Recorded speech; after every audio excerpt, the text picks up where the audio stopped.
Hey guys, this is Silver's Rex here with another Team Fortress 2 Quick Tips video.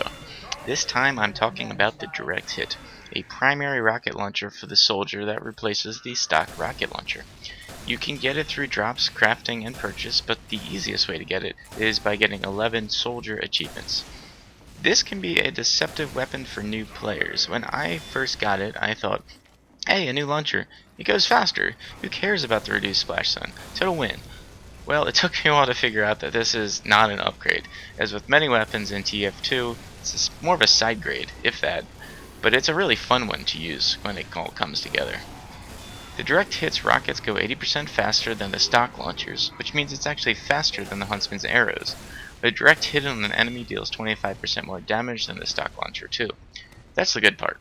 To balance the weapon, the splash damage radius is less than 1/3 of the stock launchers, meaning you gotta score a direct hit to do any real damage, thus the name of the weapon.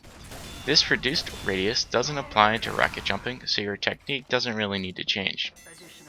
If you use this weapon the same way you use the stock launcher, you're going to end up missing the enemy a lot. Hell, you're going to miss a lot anyway. But if you pretend you're using the Huntsman, and you can see my previous tutorial video on that, I bet you'll score more hits. So what does that mean? It means you're better off taking shots at targets that are moving away or toward you than those going across your screen, because there's less guessing you have to do about their position. Closer targets are easier to hit, but that's kind of obvious, isn't it? Also, targets grouped together or coming through choke points are easier to hit. And finally, at long distances, you should go for body shots, not aiming for the feet. Unlike the Huntsman though, the following things seem to work pretty well at short distances. First, aim for the feet. At best, you'll score a direct hit and pop him up in the air, momentarily disabling and disorienting him. And at worst, you do some splash damage and knock him a bit in some direction. Also, it's a good idea to jump to get a better angle of attack, especially since you should aim for the feet.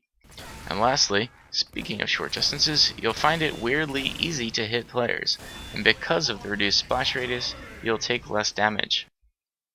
The direct hit does mini-crit damage to enemies who were propelled into the air by explosions. So, ideally, you want to pop enemies up in the air with the first shot and then finish them off with the second. This takes a lot of practice, however, especially because it's hard to guess which way he's going to fly when you hit him with that first shot. And the last tip for the direct hit is with its 25% better damage output, faster rockets, and 4 rocket per clip count, it makes it great for taking out engineer buildings, such as sentries, dispensers, and teleporters.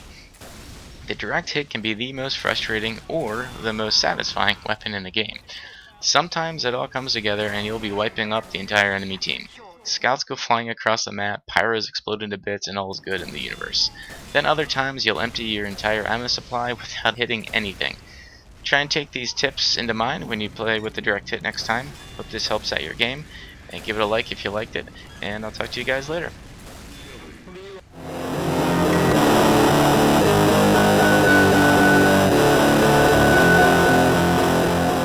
Oh, I'm glad I got that one.